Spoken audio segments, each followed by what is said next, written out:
Next is item 10G1, ordinance number AO 2022-60. To postpone indefinitely. Second.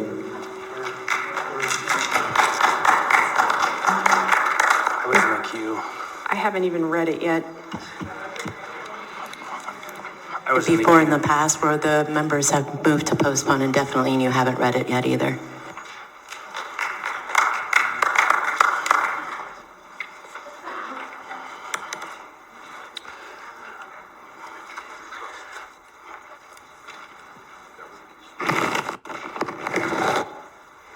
To be regular.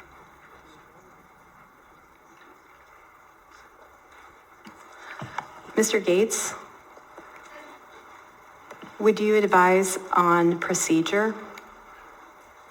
We had a member in the queue on the screen, and then another member made a motion to postpone indefinitely, and the motion was seconded. Well, it doesn't need to be thirded, because it's a motion to postpone indefinitely. The person... Go ahead, Mr. Gates. Thank you, Madam Chair. To make sure I understand, we had this item pulled by a member, and that member was in the queue to speak first, and we had a motion interrupted. And here, I guess, is where the chair recognizes which member has the floor, and I guess, if I understand right, you did that. And that person has the floor, shouldn't be interrupted by others. However, also speaking to introduction of an ordinance, our charter requires a first, a second, and third. To introduce it, I don't think you can really have any other action until that's done first. And that's required before the clerk sets it for a public hearing.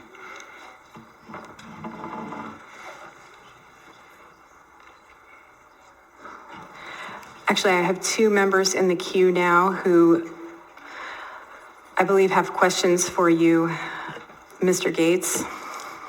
Mr. Constant? I actually am in the queue to make a motion. However, the question is a more fundamental procedural one. Doesn't the item have to be read into the record for anything to be done with it?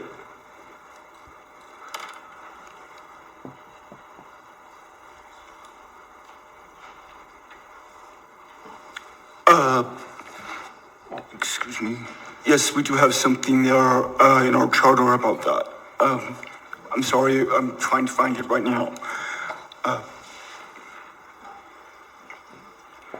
No, let's just get this done. And Ms. Allard, you have a question for Mr. Gates as well?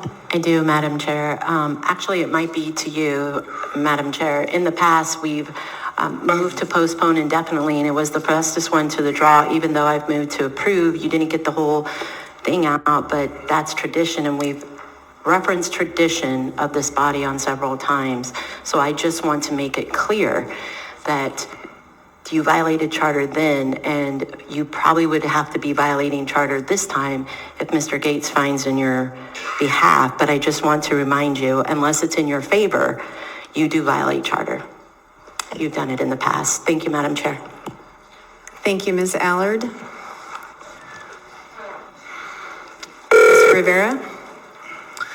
Yeah, thank you, Madam Chair. So I tend to be the one that speaks the most here about tradition. And so I'm happy to provide that authority here during this discussion.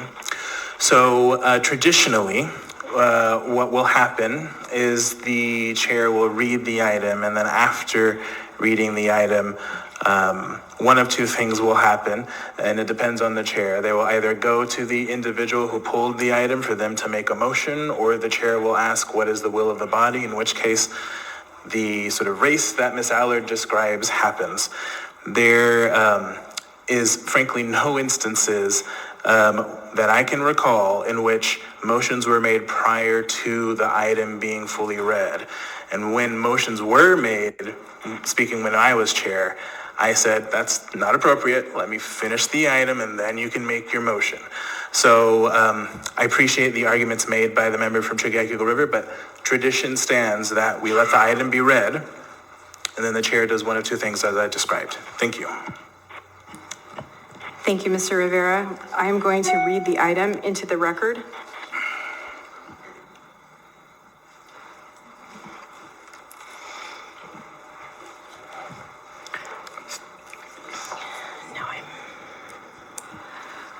We now have we have item 10G1 for introduction, ordinance number AO 2022-60, an ordinance of the Anchorage Assembly. Waive reading. amending Anchorage Municipal cannot Motion to waive postpone reading. indefinitely. Okay, folks, hold on, please. You all are out of order.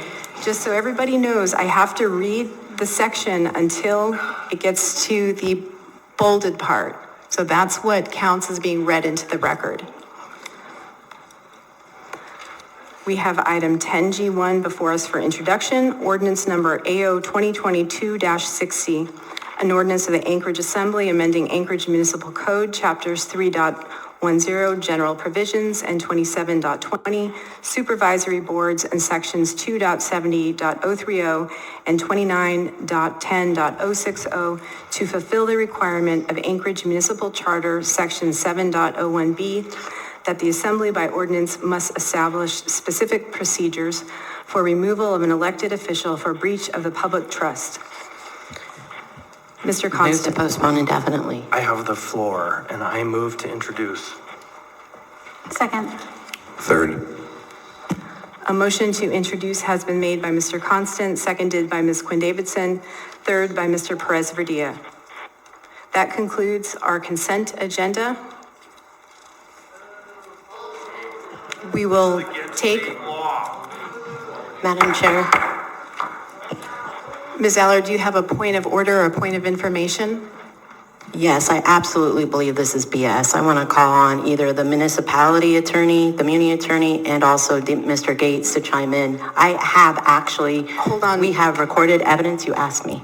I did, and I'm clarifying that that is a point of order. You believe a procedural rule has Yes, been I broken. believe you violated the So charter. to the point of order, we will have Mr. Gates speak first. Go ahead, Mr. Gates.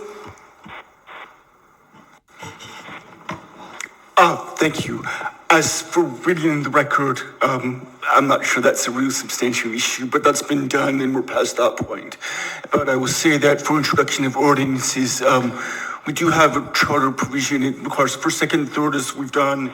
It does say that following introduction and upon approval of 3 members, the clerk should publish notice containing the text of the ordinance or an informative summary of its contents, the time and place for a public hearing on the ordinance, and the time and place for copies of the ordinance are available.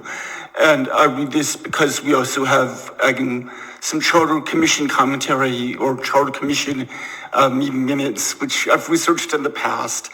And I think that the charter commission was clear that the reason they require 3 members to introduce an ordinance is they didn't want to have it required to be introduced by a majority, where a majority would control an agenda and a minority wouldn't be able to bring a good idea forward for more vetting by the public and a public hearing before it was acted on by the assembly members. So the intent was to protect a minority of 3 members to bring an idea and ordinance forward. I believe that that intent is somewhat thwarted if the 3 members who first moved to introduce and second and third the introduction of an ordinance aren't able to set the public hearing for it. Ms. Allard has a point about some occasion in the past where I think that that intent was thwarted, and that's unfortunate. That's in the past, but it's really my view that the sponsor who introduces an ordinance and the members that second it and third it to introduce it should be able to have a public hearing set. The charter doesn't say, it says the clerk sets the public hearing, but that intent was clear. So I hope that addresses the concern and the question here. Let me know if I need to clarify. Thank you, Mr. Gates. I will go to Mr. Burke. Patrick Burke through the chair. I think I've seen in the last 10 months the intent thwarted. I do agree with Mr. Gates, but I think here in the last 10 months we have seen a rush to move to continue or postpone indefinitely before the introduction. Thank you, Mr. Burke. Madam And I Chair. will, one moment, Ms. Allard, I will clarify that I believe the instance you were referring to was when 3 members introduced an ordinance and they were not the original sponsors, and the public hearing was set out several months. No, Madam Chair. Also, I'd like to say, 1, you're biased, and 2, can you please put the 3 people up, the first, second, and third, so the public can really recognize who's moving this forward? Ms. Allard, you are out of order when you make those You statements. could put it in the minutes. concerning Put it in the bias. minutes. Ms. Point of order, Madam Allard, Chair. Point of order. Point there of will be order. no shouting. I think that, One moment, Mr. Constant. I need to rule on the point of order that was raised by Ms. Allard. We have heard from the 2 attorneys, and I believe we are in accordance with process and tradition. As I have noted, the instance to which has been referred to was one where the public hearing was pushed out to August. The item was introduced. We do No, not you're have biased. Ms. Allard, you are out of order. I'll say it again. Ms. Allard, you are out of order. Then put it in the minutes. And you do not You're have biased. the floor. We do not have a motion on the floor. Mr. Constant? thank you. I would like to ask the attorneys a follow-up question, so it's a point of clarification, point of information. I believe the wrong question was asked and answered by the attorneys. The question that I have is, when the chair recognizes a member, do they not have the floor to make a motion? Because that's what in fact transpired tonight. All of this conversation about who knows what. I was in the queue, nobody was recognized, there was a shouting match, the chair recognized me, and then they tried to shout over me.